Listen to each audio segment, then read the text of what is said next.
nanganganib yung forthcoming ABC elections all over the country. At this is scheduled for December 15. Dahil ang Liga National Executive Board ay nag-issue ng Memorandum Circular 2023-002,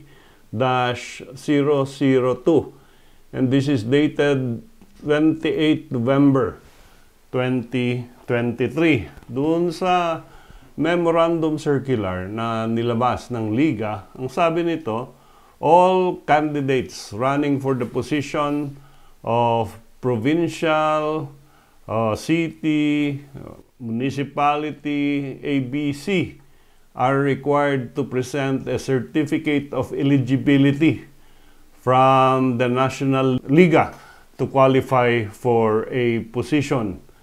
And ang problema dito, ang deadline ng payment ng fees sa Liga in order to have a certificate of eligibility is August 31, 2023.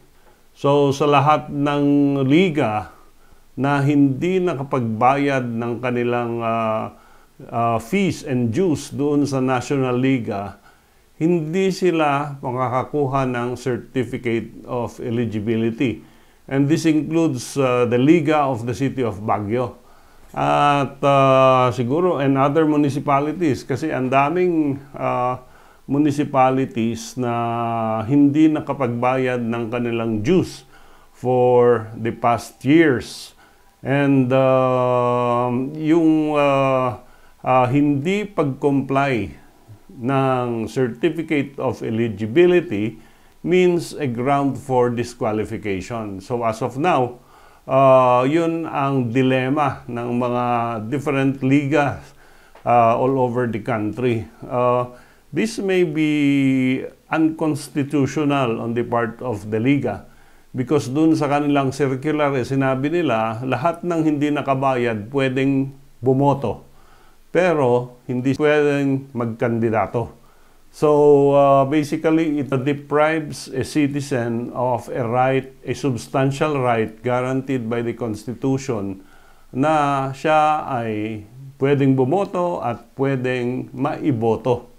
And because of this, expectedly, meron pong nag-file ng petition for temporary restraining order.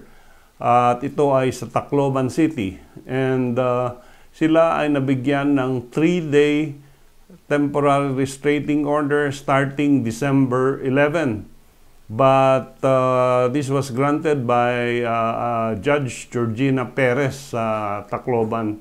Ang magiging problema nito, pag nag-expire yung temporary restraining order at walang preliminary injunction, maaring ipagpatuloy ng Liga yung kanilang requirement that in order to be a candidate, dapat meron kang Certificate of Eligibility.